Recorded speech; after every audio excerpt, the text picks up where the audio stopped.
बिस्मिल्लाहिर्रहमानिर्रहीम। अस्सलाम वालेकुम मेरे प्यारे प्यारे मेंबर्स, मैं हूं वलीद रज़ा और आपको वेलकम करता हूं आपके अपने यूट्यूब चैनल अलिफ किचन में। जी तो मेरे प्यारे प्यारे मेंबर्स, आज हम लोग अलिफ किचन में बनाने जा रहे हैं सर्दियों की बहुत ही मशहूर सौगात, चावल की पिनियाँ।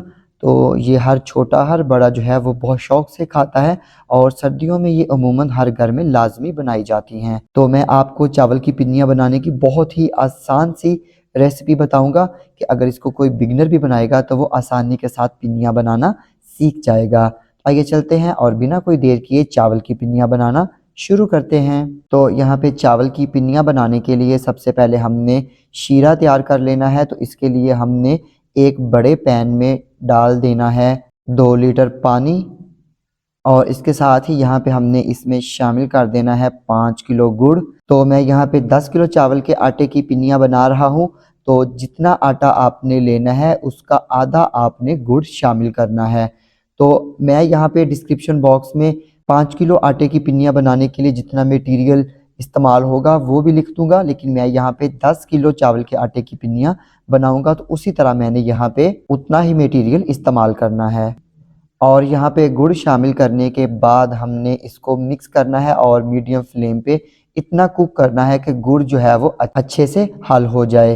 तो एक बात मैं आपको बताता चलूँ, पिनियाँ बनाने के लिए हमेशा आपने सफ़ेद वाला ब्राउन कलर का जो गुड़ होता है वो लेना है। अगर आप बिल्कुल ब्लैक जो गुड़ होता है, काला गुड़ होता है, उसका आपने बिल्कुल भी इस्तेमाल नहीं करना, वरना आपकी जो पिनियों का कलर है वो ख़राब हो जाएगा, काला हो जाएगा। तो मैं यहाँ पे सॉफ्ट गुड़ का इस्तेमाल कर रहा हूँ, इसलिए मैंने जो बड़े पीसेस हैं वही इसमें शामिल कर दिए हैं। लेकिन अगर आपके पास हार्ड वाला गुड़ है तो उसको आपने छोटे पीसेस में तोड़ लेना है, वो फिर आपने पानी में शामिल करना है। जी तो मेरे प्यारे प्यारे मेंबर्स, यहाँ पे गुड़ जो है वो अच्छी तरह से मेल्ट हो चुका है, शीरा बन चुका है। और ये देखें, इसकी ये निशानी है कि जब आप इसको चम्मच के ऊपर डाल के इस तरह नीचे गिराएंगे तो तेज़ी से गिरने के बाद फिर इसके मोती से बनना शुरू हो जाएंगे। तो आप ये कंडीशन देख लीजिए। इसको कम से कम जो है, अगर आप लोग इतने मटेरियल की पिनियाँ बनाएंगे तो 10 से 12 मिनट लग जाते हैं मीडियम फ्लेम पे। तो शीरे को हमने इतना ही पका लेना है, क्योंकि अगर हम इसमें एक तार का 2 तार का शीरा बनाना शुरू करेंगे तो फिर जो पिनियाँ हैं वो बहुत ही ज़्यादा हार्ड हो जाएंगी। अगर आप उसको हथौड़े की मदद से भी तोड़ेंगे तो पिनियाँ आपकी कभी भी नहीं टूटेंगी। तो अभी हमने इसमें शामिल कर देना है 1.5 किलो घी। मैं यहाँ पे डालडा घी का इस्तेमाल कर रहा हूँ। अगर आपके पास देसी घी है तो आप उसका इस्तेमाल भी कर सकते हैं। तो यहाँ पे शीरे में घी डालने के बाद हमने इसको अच्छी तरह से मिक्स करना है और मिक्स करके सिर्फ हमने इसको 2 मिनट के लिए मीडियम फ्लेम पे कुक कर लेना है, ताकि जो घी का कच्चापन है वो ख़त्म हो जाए और घी अच्छे से शीरे में मेल्ट हो जाए, हल हो जाए। तो जब तक हमारा शीरा जो है वो फाइनल हो रहा है, पक रहा है, तो यहाँ पे हमने आटे के अंदर जो भी ड्राई फ्रूट्स, मेवा जात शामिल करने हैं वो शामिल कर लेते हैं। तो यहाँ पे ये मेरे पास एक बड़े बर्तन में 10 किलो चावल का आटा है।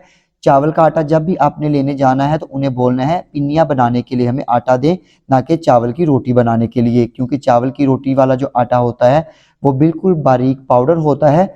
तो जो चावल की पिन्नी बनाने वाला आटा होता है वो थोड़ा सा दानेदार होता है। तो आपने हमेशा वो चावल की पिन्नी वाला आटा कहकर उससे चावल की पिन्नी का आटा खरीद लेना है।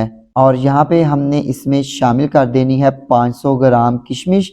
तो मुझे ये छोटी वाली देसी वाली जो किशमिश है ये पसंद है, मैं यही डालूंगा। आप कोई सी किशमिश का इस्तेमाल भी कर सकते हैं। और इसके साथ ही यहाँ पे हम इसमें शामिल करेंगे 500 ग्राम सफ़ेद तिल।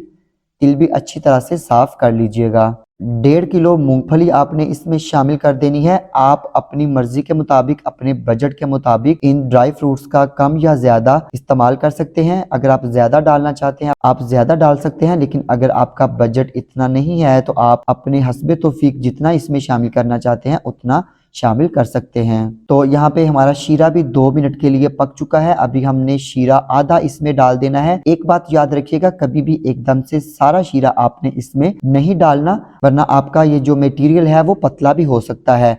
तो मैं आपको बताऊंगा कि जो मैंने 5 किलो गुड़ और 2 किलो पानी का शीरा बनाया है वो सारा इस्तेमाल हो गया था या उसमें से कितना बच गया था। और शीरा शामिल करने के बाद हमने इसको अच्छी तरह से मिक्स कर लेना है।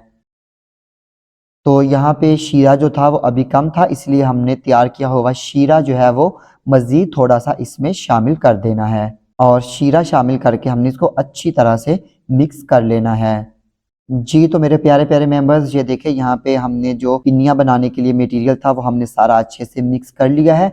जो हमने 5 किलो गुड़ और 2 किलो पानी का शीरा बनाया था उसमें से तकरीबन 750 ml यानी कि 3 पाव के करीब शीरा जो है वो बच गया था। तो आपने उसको बिल्कुल भी इस्तेमाल नहीं करना, उसमें मज़ीद आटा शामिल करके पिन्नियाँ बना सकते हैं या आप उस शीरे से गुड़ वाले चावल भी बना सकते हैं। तो ये देखिए यहाँ पे मैं अभी थोड़े से मटेरियल की एक पिन्नी आपको बना के दिखाता हूँ। तो ये देखिए थोड़ा सा मटेरियल लेके आपने इसकी पिन्नी बना लेनी है। तो अभी आपको वक्ती तौर पे लगेगा कि ये मटेरियल जो है आपका पतला है, पिन्नी आपकी बहुत सॉफ्ट है, लेकिन यकीन माने एक दिन के बाद जब 24 घंटे गुजर गए थे तो पिन्नियाँ बिल्कुल हमारी बहुत अच्छी जो है वो सेट हो गई थी। ना बहुत ज़्यादा हार्ड थी और ना ही बहुत ज़्यादा नरम थी, तो बहुत ही ज़्यादा अच्छी मज़ेदार बनी थी। अभी हमने इसकी पिन्नियाँ बना लेनी हैं। तो यहाँ पे आपने अपने साइज़ के मुताबिक जितनी पिन्नी का साइज़ चाहिए, छोटा या बड़ा, आपने उसी हिसाब से पिन्नियाँ जो है वो बना लेनी है। तो यहाँ पे गरम गरम आटे की ही, गरम गरम मटेरियल की ही आपने पिन्नियाँ बनानी है, क्योंकि अगर आप इसको ठंडा कर लेंगे तो पिन्नियाँ जो है वो कभी भी अच्छे से बाइंड नहीं होंगी। जी तो मेरे प्यारे प्यारे मेंबर्स, ये देखें यहाँ पे अल्हम्दुलिल्लाह अल्हम्दुलिल्लाह अल्हम्दुलिल्लाह हमारी जो चावल के आटे की पिन्नियाँ हैं वो बन के बिल्कुल रेडी हैं। और 10 किलो चावल के आटे से ये 235 पिन्नियाँ जो है हमने बनाई हैं। तो ये देखें यहाँ पे बहुत ही सॉफ्ट, बहुत ही मज़े की हमारी पिन्नियाँ जो है बन के बिल्कुल रेडी हैं। आप मेरी इस रेसिपी को ज़रूर ट्राई कीजिएगा और फिर मुझे कमेंट सेक्शन में लाजमी बताइएगा कि अगर आपने पिन्नियाँ बनाई थी या अगर आप पिन्नियाँ बनाते हैं तो क्या आप भी इसी तरह से पिन्नियाँ बनाते हैं या आपका जो पिन्नियाँ बनाने का तरीका है वो मुख्तलिफ है। तो मुझे कमेंट सेक्शन में लिखना मत भूलिएगा। इसके साथ ही अलिफ किचन से वलीद रज़ा को इजाज़त दीजिए। अल्लाह हाफिज़।